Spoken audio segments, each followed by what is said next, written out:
Good morning, everyone. Good morning. Welcome to the Piedmont Unitarian Universalist Church. Piedmont UU sits on the traditional land of the Catawba, Kiowa, and Sugaree peoples. My name is Rhiannon Estwick, and I will be the worship assistant for Reverend Dr. Amy Rio this morning. We are a flourishing, vibrant, and radically welcoming congregation which promotes diversity, inclusion, and social justice. We provide a safe haven for creative intellectual growth, spiritual development, and a deep sense of community for all who join us. We hope our liberal religious values will challenge you to join us as a community that lives boldly and acts justly.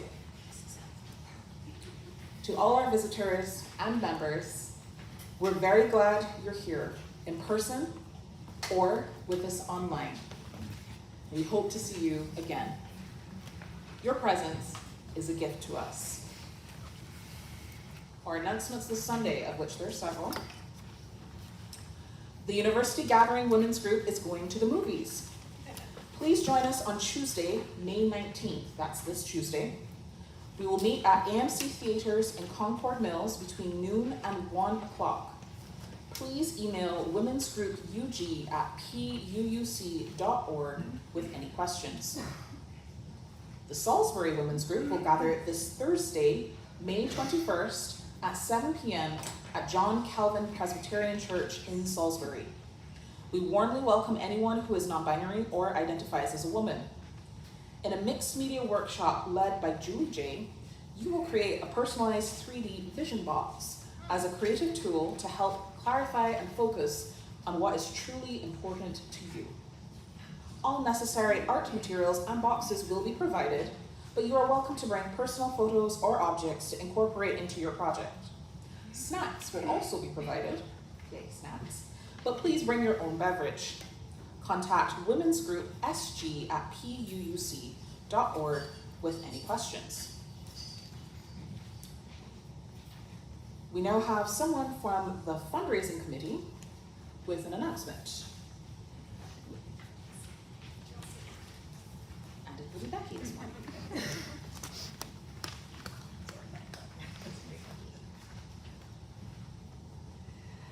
Hello, everybody. We have an upcoming yard sale. If you have participated in one of our university gathering yard sales in the past, could you please raise your hand? All right, awesome. Keep them up. If you have an appreciation for what a wonderful way this is to connect with the community.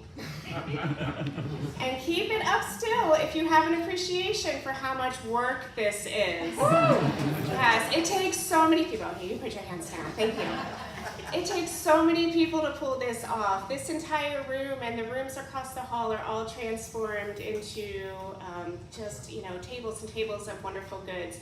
Your cast-offs are somebody else's treasures, and we have so many people come in from the community and they get to know about us in addition to finding these treasures. So, in your order of service, there is an insert with more details. The sale itself is on June 6th from 8 a.m. to noon, but we are going to be setting up an entire week leading up to it. So there's many ways to get involved.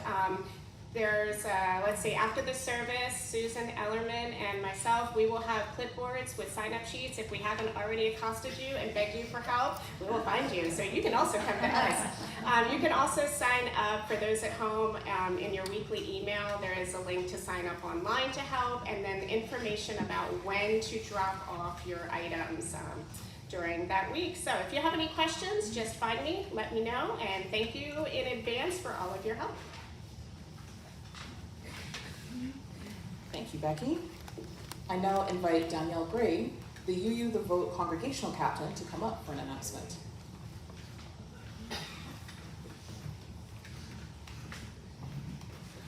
Thank you, Rhiannon, and thank you for the introduction. Many of you may not know me yet, but I'm eager to know all of you. UU The Vote has launched in North Carolina, and we are eager to get activities started here at Piedmont. And so we have launched a form. It is in your weekly announcements and your emails. And this is to get an idea of what you like to do, what you'd be willing to do. We're definitely planning to do postcards again. I know that was very popular. And so we would love it if all of you, if you're willing and interested in voting activities as the midterms come up, to fill out this form and stay tuned for more events coming up. Thank you.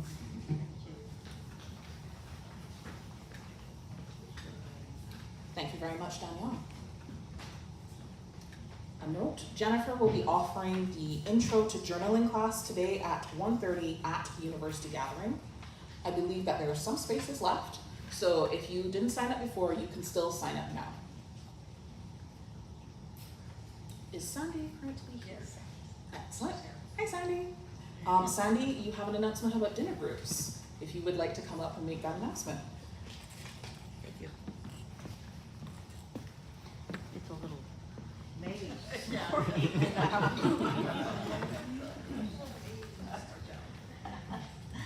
Good morning.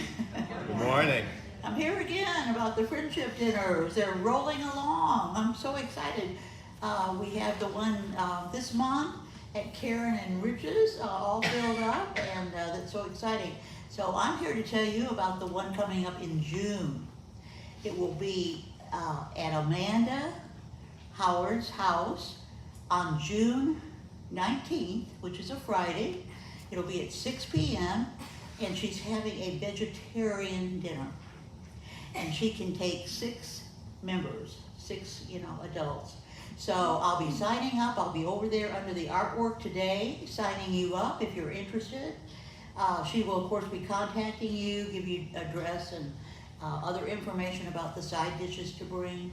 And if you don't see me today, you can go to friendship@puc.org and send me an email about your interest or any questions. And I'll look forward to that.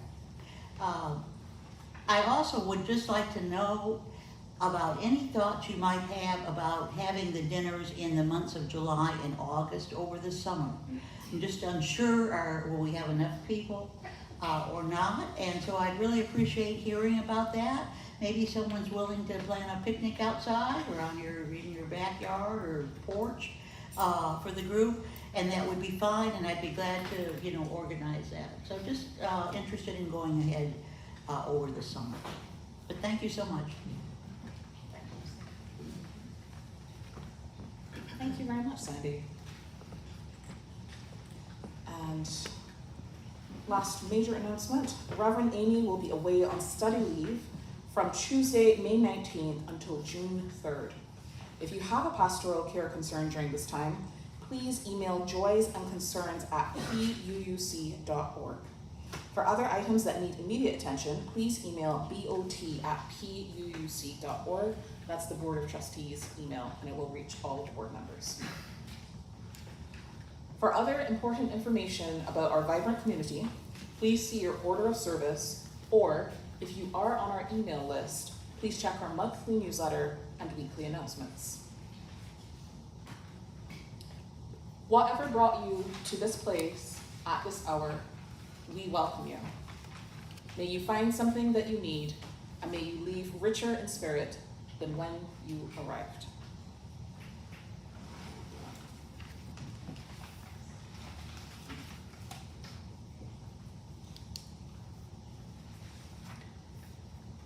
Wherever our footsteps lead us, there is always a light to guide.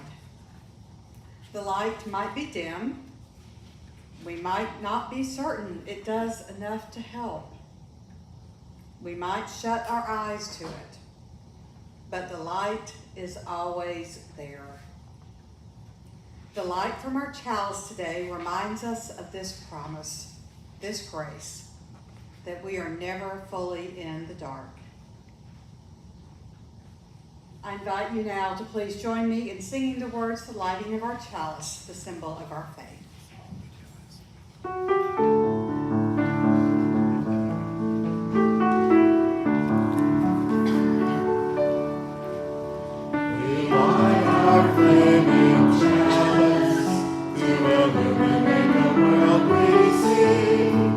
In the search for truth, there we be just. In the search for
I invite you to please rise and body your spirit for our call to worship, which is found in our bulletin.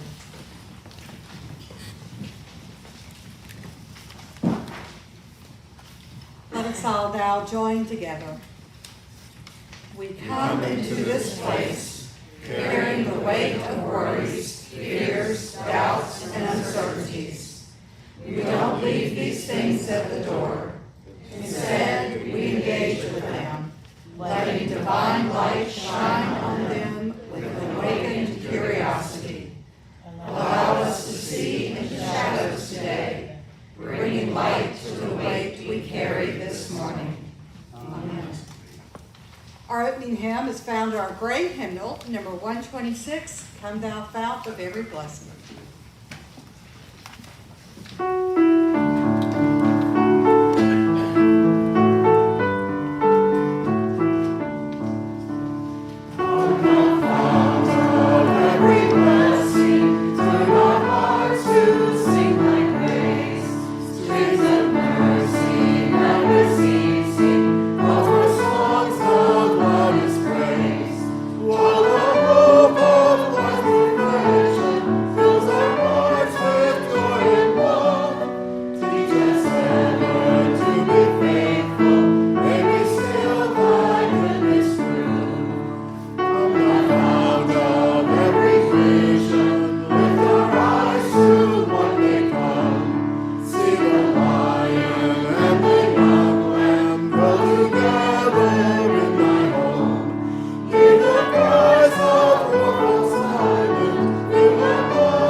Young ones to come forward for a time for all ages with Miss Jennifer.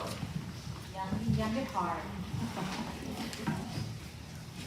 So this month we've been talking about awakening curiosity. And I think today our theme is Worrywarts and Curiosity Cast. And I have the perfect book for that. So this is called The What Ifs, written by Emily Kilgore and illustrated by Zoe Prosecco. All right. These little pictures. Want to come over on your pictures? We're going to explore. Come on. The What Ifs. Kara was a nervous girl. Always jumpy, always on edge, always wondering if something grim was about to happen. Because of this, the what-ifs loved her. Heavy, lumpy, and grumpy, the what-ifs are everywhere, in bright rooms and in dark corners, in busy hallways and in hushed libraries, in big cities and small towns. They sink in from unknown places and swiftly attach themselves to people when they least expect it. Then they whisper a question, so quietly, so softly, so gently, that the person usually doesn't know that the what-ifs are there at all. Oh, you come back?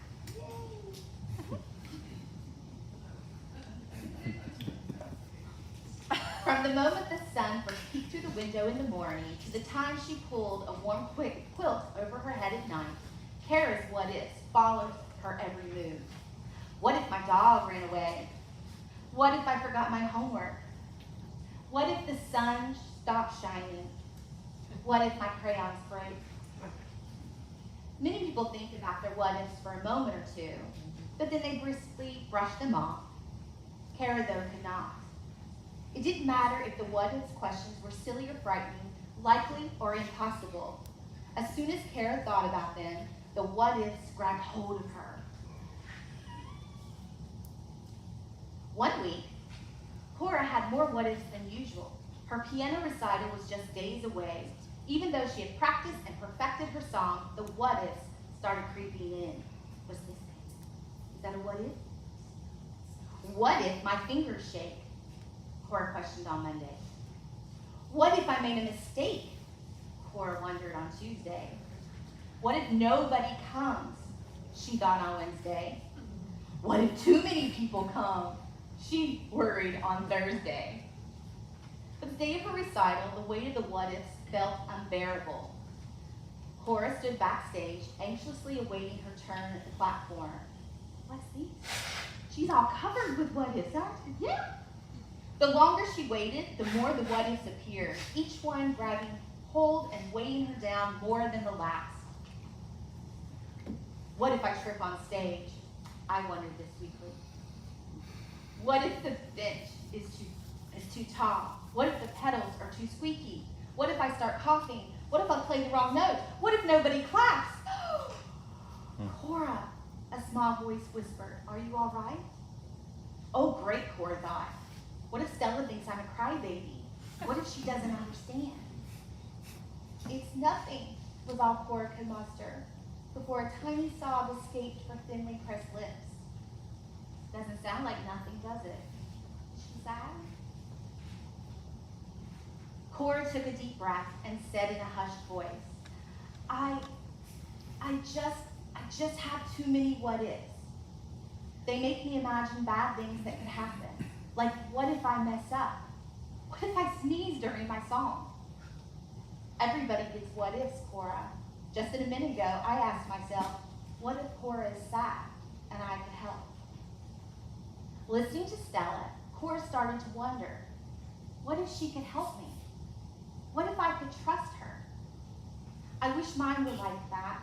My what-ifs are grim, Cora looked down. Do you ever have good what-ifs? Stella asked. I didn't even know there were good ones, Cora whispered. Of course there are. Like, what if there's chocolate cake at the end of the recital? Or what if I played better than ever, Cora chimed in, peering at the boy pounding his piece on the piano. Cora suddenly felt the what-ifs begin to change. The heavy, lumpy, grumpy what-ifs slowly sunk away, and new ones arrived in their place. What is this one? A rainbow what-if, right? Just then, the teacher announced it was Cora's turn. Cora walked out to the piano without tripping. The bench was just the right height. Her hands quivered as they lowered over the keys. But when she sat down and began to play, a grim what-if slowly continued to disappear until clonk, she hit the wrong note. Oh no, what if everybody laughs at me? What if I get booed off the stage? Cora wanted to cry. She tried to ignore the people staring, waiting on her next move. And then, out of the corner of her eye, Cora saw Stella. What if I can do this? She asked herself. Cora took a deep breath. Let's take a deep breath. Cora took a deep breath and started to play again with confidence. Her fingers danced across the keys. When she finished, the room filled with applause. Cora took a bow and smiled at Stella. She couldn't help but wonder, what if I made a new friend today? Yes. You liked it? I liked it. Yeah. You guys get the what ifs? You want to come back? You get the what ifs too? Yeah. Yeah. Do you ever talk about your what ifs? No? Maybe we can practice that today.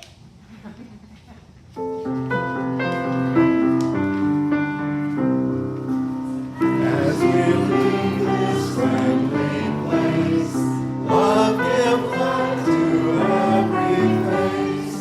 May the kindness which we learn find our hearts till we return. We have now come to a time for ritual and sacred sharing. We share joys and sorrows, concerns and milestones. For this week, we light a candle first for Eric H. As we've been talking about the past week, his father in East Tennessee is in hospice, and Eric's a college professor, for those of y'all who don't know him, so he has been able to go and stay with his father and family there, and he's going to stay, while they continue in these last few days. So his wife Teresa has been coming back and forth along with their daughter Julia, so it's a challenging time. Mary, who is normally here in the sanctuary for 3 wonderful little children, her mother passed this past week. It was a little bit unexpectedly, so she has gone back to their home place and certainly covets all of your thoughts and prayers. We light a candle for peace to prevail in the Middle East, and for our leaders to be guided by visions of peace instead of visions of war.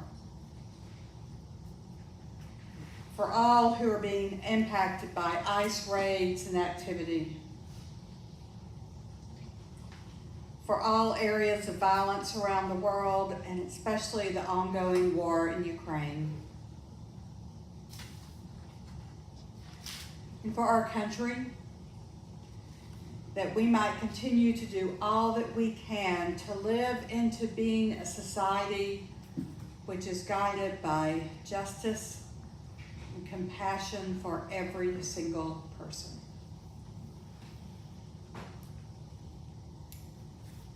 Now, at this time, you are invited to come forward as you feel led to do so. I invite you to come forward along the far wall. We have our prayer stand where you may fill out a prayer card to place on the stand.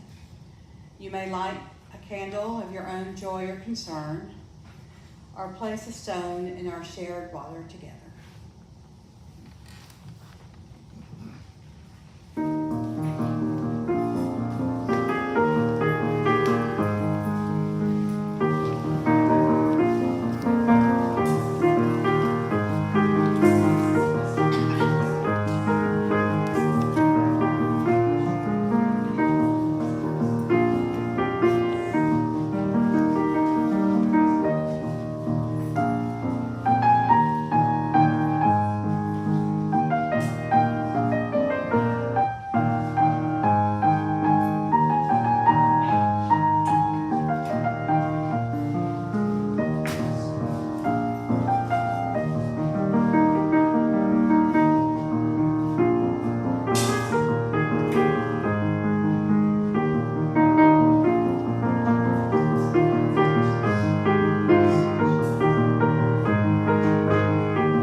more candles for the things we hold in our hearts which remain unspoken, and also for those who are joining us virtually to honor what is in their hearts as well.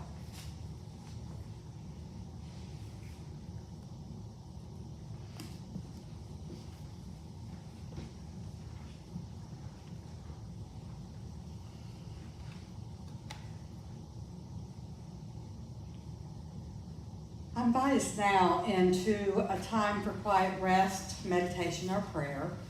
I will sound a singing bowl, and then we will have a period of silence, which will be followed by the musical meditation.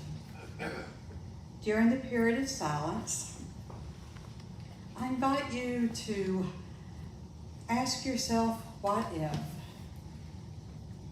Just to sit and take that time to invite divine presence to more fully enter into your being this morning, and to ask, what if? Hopes and dreams, wonderful new ways of existing in this world. What if? What are the possibilities for us today?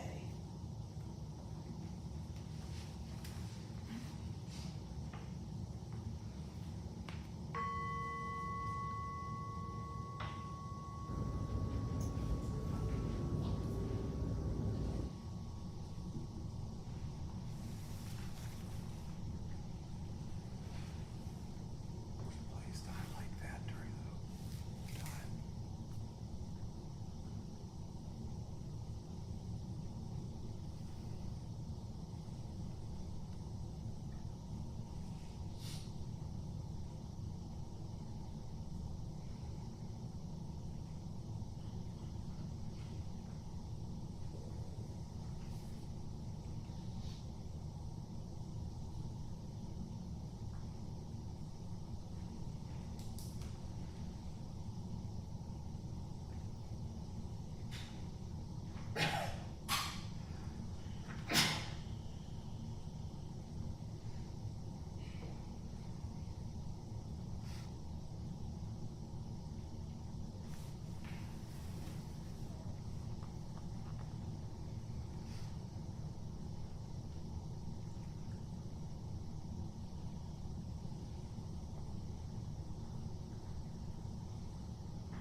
This morning's wisdom readings are from the Gospels of Luke and Matthew. From the Gospel of Luke, chapter 12, verse 25. Can all your worries add a single moment to your life? from the book of Matthew, chapter 6, verses 25 to 34, selected verses.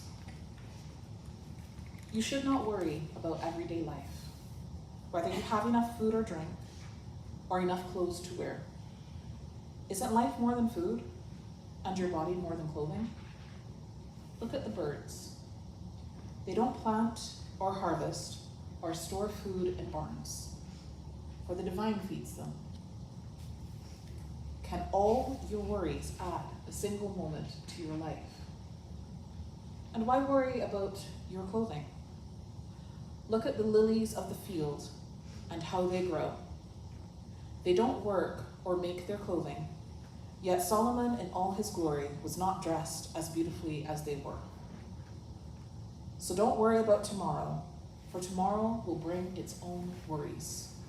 Today's trouble is enough for today.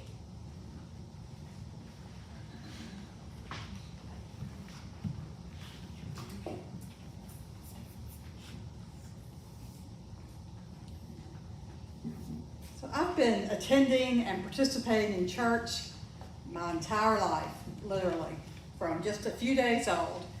And some of you know my grandfather was also a minister, so it was just what we did.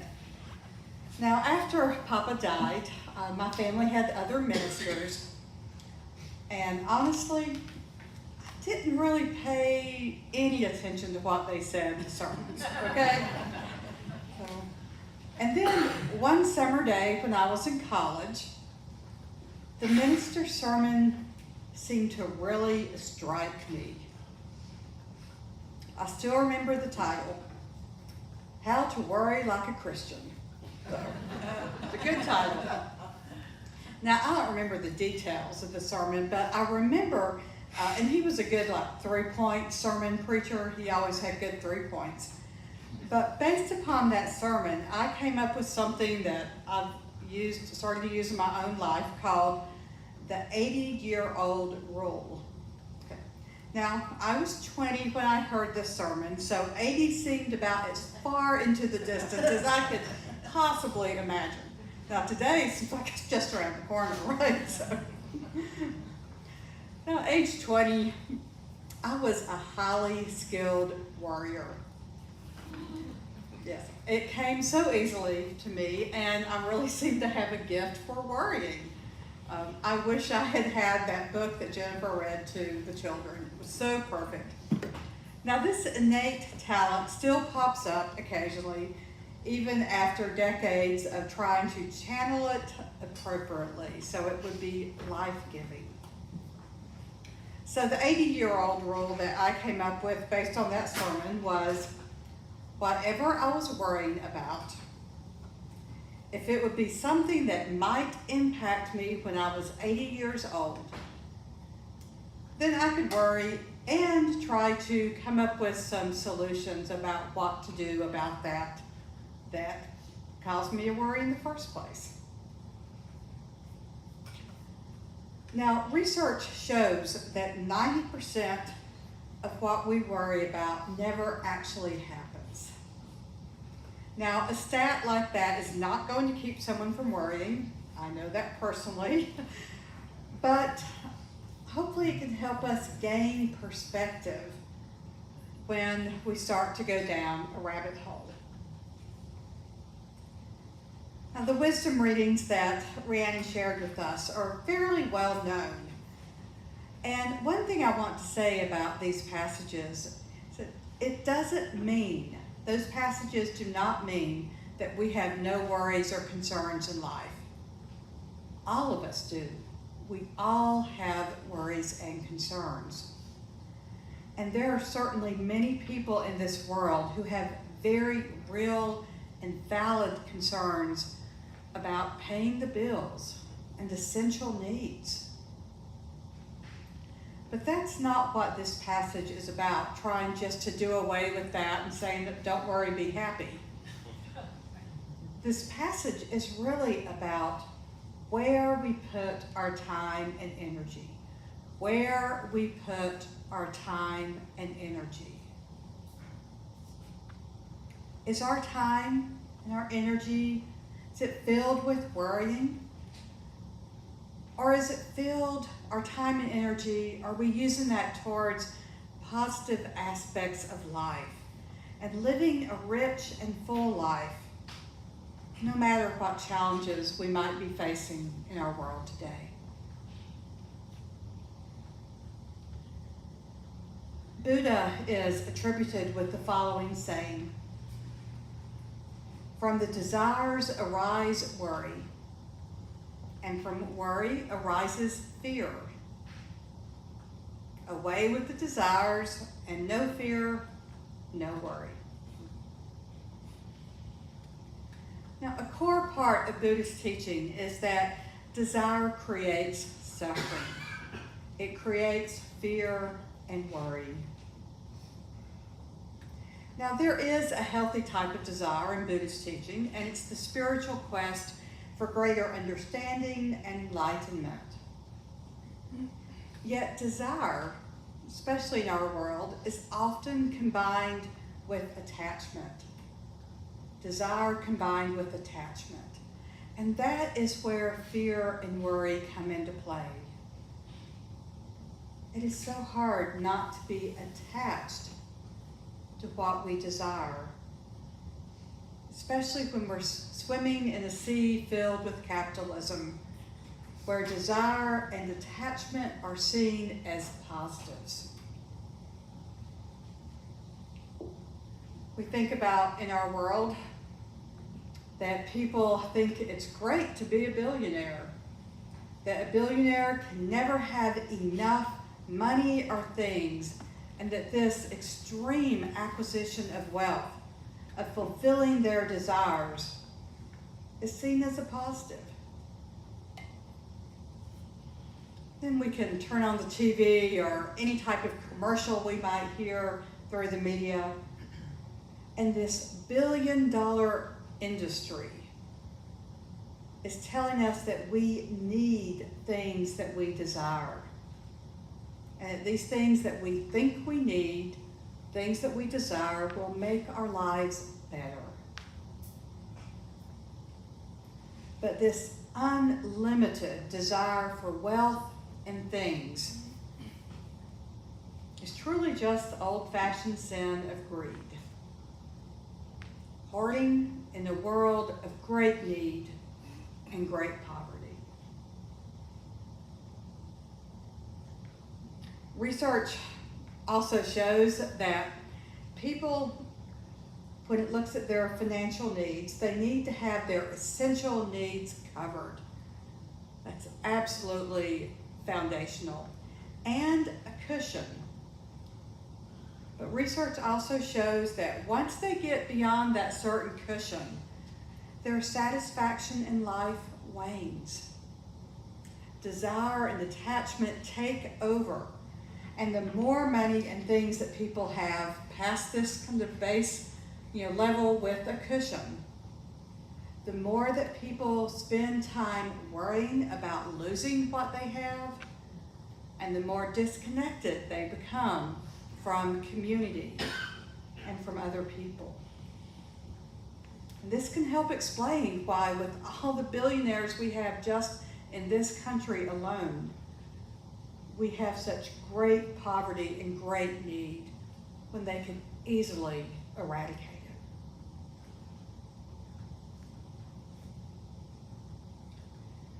So Buddhist teaching tells us that worry comes from desire combined with attachment. Now, for any of us who are, highly skilled at worrying, how do we stop that? How do we help reshape it or channel it? Now, for me, the 80-year-old rule was certainly a good starting point, but it doesn't eradicate that or to shift that worry to something more positive. And worrying certainly hampers our spiritual journey. It starts to dim our inner divine light and the connection that we have with the divine light of the universe. Now this month, our theme is Awakening Curiosity, that we've been talking about the last 3 weeks. And it's actually curiosity which is an antidote to worry. Curiosity is the antidote to worry. Now, all of us worrywarts can actually aspire to being curiosity cats. Worrywarts, we can aspire to being curiosity cats. Now, curiosity doesn't really kill a cat, right? But it can help minimize worry, right? Reverend Sarah Goodman shares these words. The opposite of anxiety is not calm and it's not confidence. The opposite of anxiety is curiosity. The opposite of anxiety is curiosity. Anxiety is worrying. Oh no, what is going to happen? And curiosity is, oh wow, I wonder what could happen. Now, it might be tempting to imagine what might happen. It might be tempting to look at the past and imagine that we know what the future will bring. It might be tempting to imagine that the future is set and that we can't do anything about it. But we can't know what's going to happen in the days and weeks ahead. She continues, we can turn our anxious brains away from imagining the catastrophes it wants to focus on. And instead, we can start to be curious. What could happen if things go well? Instead of imagining impending doom, we imagine how we can hold each other in the chaos. Instead of remembering an awful day years ago, maybe we can remember much better days in community. We can imagine a world transformed.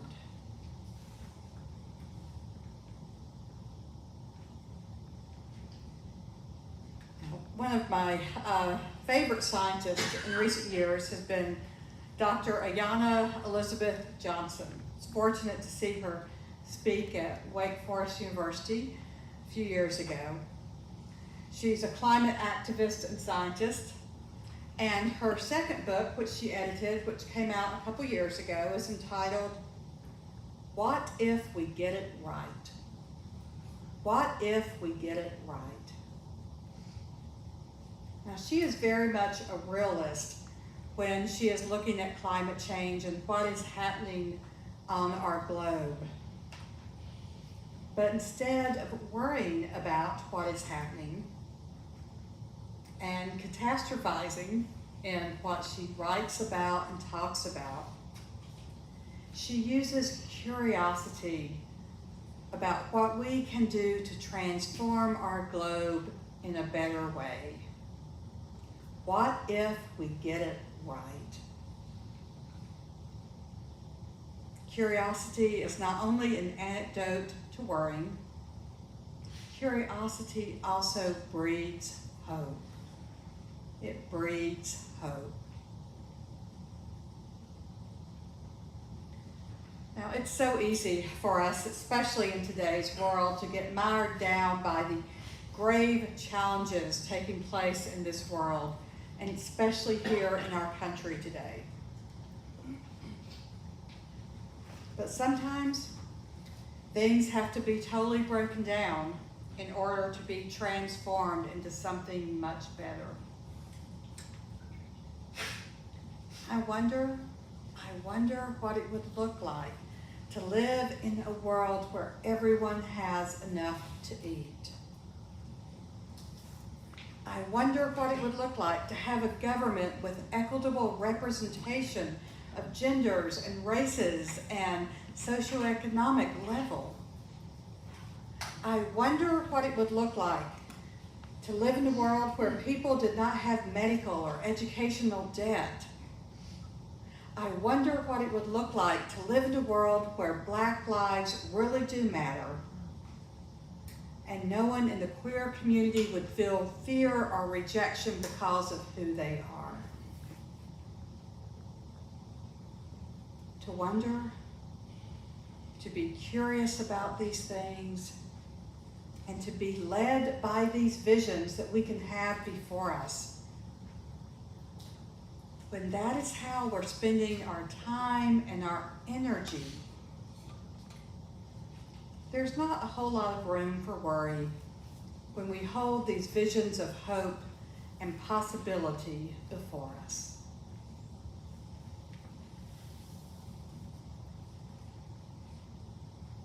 Now, I know that a number of you have cats, right? A number of us have been around cats. I've had different cats in my lifetime. And it was so much fun when their curiosity was awakened. When they would play with small animals they found, except for the one cat that I had many years ago who brought in a little field mouse from outside and then played with it in my home. I could have lived with that a little differently. She had a great time. So to see cats when they get excited and start batting around a ball of yarn and seeing where it may go.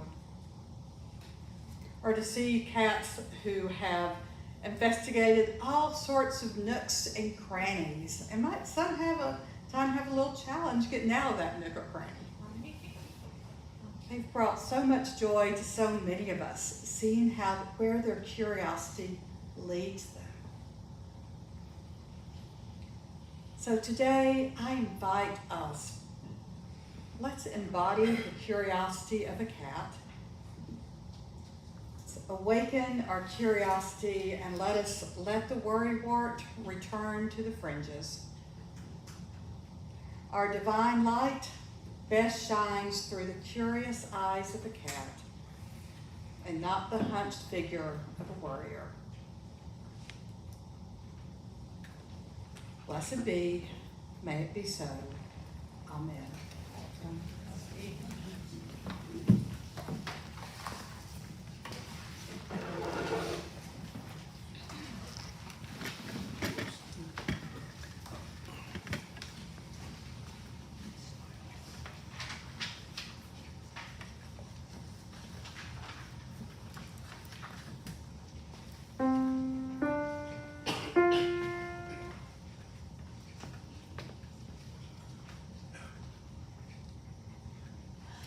As I went down to the river to pray, studying about that good old way, and who shall wear the starry crown? Good Lord, show me the way. Oh, sisters, let's go down, come on down. Oh, sisters, let's go down to the river to pray. As I went down to the river to pray, studying about that good old way, and who shall wear the robe and crown? Good Lord, show me the way. Oh, brothers, let's go down, come on down. Come on, brothers, let's go down to the river to pray. As I went down to the river to pray, studying about that good old way, and who shall wear the starry crown? Good Lord, show me the way. Oh, fathers, let's go down, come on down. Oh, fathers, let's go down to the river to pray. As I went down to the river to pray, studying about that good old way, and who shall wear the robe and crown? Good Lord, show me the way. Oh, mothers, let's go down, come on down. Don't you want to go down? Come on, mothers, let's go down to the river to pray. As I went down to the river to pray, studying about that good old way, and who shall wear the starry crown? Good Lord, show me the way.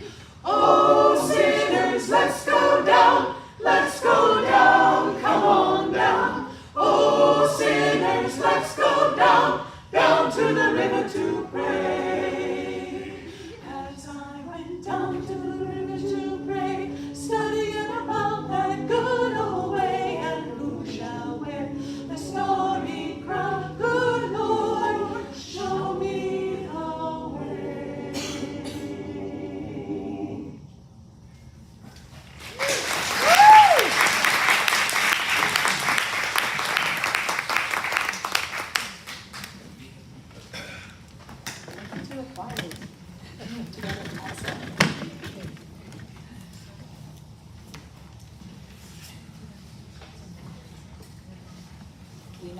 enter a time of giving. Let there be an offering to sustain and strengthen this place, which is sacred to so many of us, a community of memory and of hope, for we are now the keepers of the dream. This month, we are sharing our offering plate with GreenFaith. Because the earth and all people are sacred and at risk, GreenFaith is building a worldwide multi-faith climate and environmental movement. Together, GreenFaith members create communities to transform ourselves, our spiritual institutions, and society to protect the planet and create a compassionate, loving, and just world. Our host will pass around the baskets, and we ask that you pass the baskets down your row when you receive them. You may place your gift in the baskets as they make their way around the room. And you are always welcome to give online at puuc.org or by texting PUUC to the number 73256. Today's offering will now gratefully be received.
We give thanks for these generous gifts contained within these baskets and all the many gifts you offer, beloved community. I invite you now to please rise and body your spirit for our closing hymn. Number 338, I Seek the Spirit of a Child, found in your grave hymnal.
Before we extinguish our chalice, I offer thanks for all the many volunteers who helped make our service possible this morning.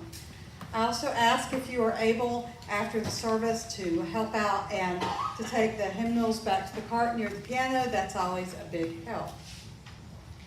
So let us do as we do each Sunday and take a few moments to give thanks. either in our hearts or with words for others to hear, for the things for which we are grateful today.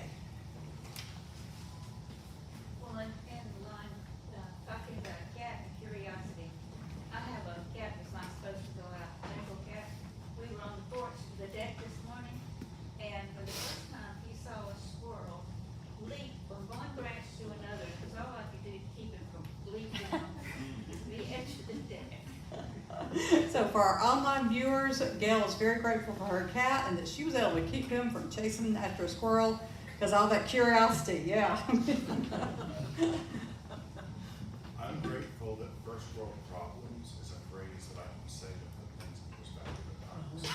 Yeah, I'm grateful that first world problems is a phrase that we can say and be respectful for at times. My son who lost his job after Mother's Day is starting a new job Tuesday. Wonderful. So for online viewers, Susan's son who had lost his job after Mother's Day is starting a new one on Tuesday. So happy for him. It's a trend. My oldest child just got a brand new job with health benefits. So Oh, wonderful. So Donna's oldest child just got a brand new job with health benefits, and we're all very excited for him. So. on the topic, I also have Yes. So many good news. So Diane also has a new job. For anyone who doesn't know, so happy for you. I want to thank you for your sermon this morning on behalf of all the warriors of the world. Copyright it. So online viewers, it's thanks for the sermon on behalf of all the warriors. And I knew when I first thought about this idea a couple of months ago, I thought, oh, there's a lot of people who are just like me. So, yeah. Grateful for our choir. Yes, grateful for the choir, for Anne. I'm grateful for community. For community. A safe place to land. Safe place to land. Amen. Jasper's been doing basketball for weeks now, and he made his first basket. So Jasper made his first basket. Yeah. Well, we are thankful for all these things and so much more which we hold in our hearts this morning. When we go forth in a few moments, let us go forth with awakened curiosity, envisioning all the wonderful what-ifs the world has to offer. We now extinguish our chalice, but we carry its light, its warmth, and its meaning with us until we meet again.